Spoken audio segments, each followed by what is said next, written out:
Go now to Minister Pam Parsons. Hello. Good morning, Linda. How are you today? I'm great. How are you?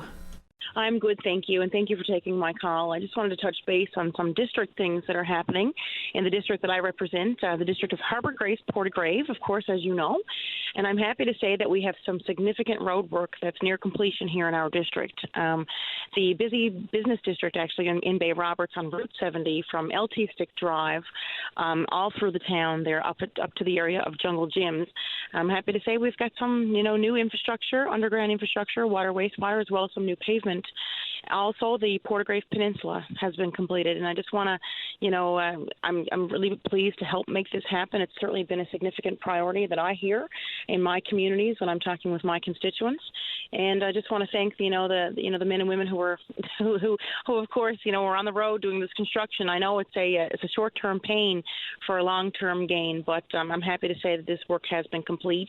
Also, want to let my constituents know that be assured I'm certainly advocating for the areas all throughout our district. Bryans Cove Road is another area, of course, that I'm hoping to squeeze in to have done. I'm working with the Minister of Transportation and Infrastructure on that to have that area fixed this construction season or even the beginning of the next. But as you can appreciate, roads is a top priority here in our province among healthcare. And on that note, I also want to throw a hats off to the team at the Trinity Conception Placentia Healthcare Foundation. Last week we had the telethon, the annual telethon, and it was a hit.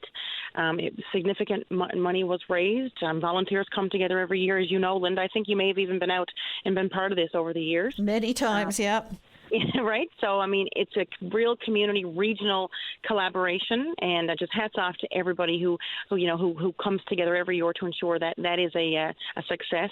And I'm happy to say that I was able to also announce $50,000 on behalf of my colleague, the Minister for Health and Community Services, and of course the Premier and the entire government, to support this initiative. So, lots of great things happening here in Harbour Grace-Port de Grave district. You mentioned the Port de Grave Peninsula Highway there, and I traveled over that last summer and noticed the state that it was in. So you say that work has been done. What about down there in Hibbs Hole, where that whole area had been sort of fallen away from the cliff? Yes, absolutely. In that area, it has gone right on down into the peninsula. And, of course, there's always areas where they're coming back. Whatever engineering, I guess, is determined through the engineering what has to be done. Sometimes we see things that I'm told that there's some culvert work that needs to be done as well. So it will be completed, I'm told, like I said, even at the top of the next construction season. So, and again, these are all engineering assessments that are done, but what's important is that be assured I'm certainly keeping these priorities on the radar of the Minister and, of course, the officials in the Department of Transportation and Infrastructure. And it's a beautiful peninsula. It's one of the biggest attractions, in my opinion, of course, in our province. We have the annual boat lighting, which we're gearing up for, of course, this December, where all the harvesters come together, and not just the harvesters in the harbour here in Port de Grave who light up their boats, but we see this that it travels all the way up through the community, up through Barronede. They've also incorporated a large crab pot Christmas tree, probably the largest in the world. So there's we certainly welcome everybody to come out to our coastal communities here out in this great district of Harbour Grace-Port de Grave. I understand that you also wanted to touch on the carbon tax. Is that correct? Well, that's right. As we know, we see the Member of Parliament, Ken MacDonald, the member for Avalon, he actually voted against this again for a second time in the House of Commons. And I just want to reiterate our support for that. Premier Fury has written the Prime Minister and the government and, of course, the Minister of Environment. Again, yes, of course, climate change is real. Look no further than what we saw in Port aux Basques last year. But we have to use the right instrument, as the Premier has said.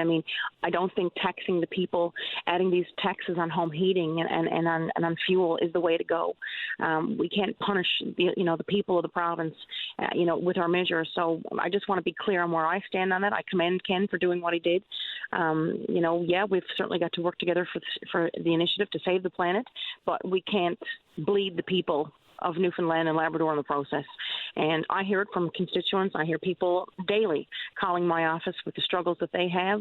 And so I just want to throw my voice behind that. And again, I stand behind the Premier on his stance on this. He's been out in front of it just last night, just some media again on this topic. So we are pleading with the federal government let's go back to the table. Let's find another way. Yes, there are initiatives that we have to do for generations to come, or we won't have a planet. But we can't. We have to go about it the right way, and that's punish the people, the electorate, with regards to these high, heavy taxes. Pam Parsons, appreciate your time this morning. Thank you. Absolutely, and I want to wish everybody a happy Thanksgiving. I mean, let's do our part to check in on our neighbors and our seniors and do what we can, of course, to help those in need this time of year and always. And so thank you, Linda, and thanks for your time today. And again, happy Thanksgiving to you and to all the listeners. Appreciate your time. Same to you.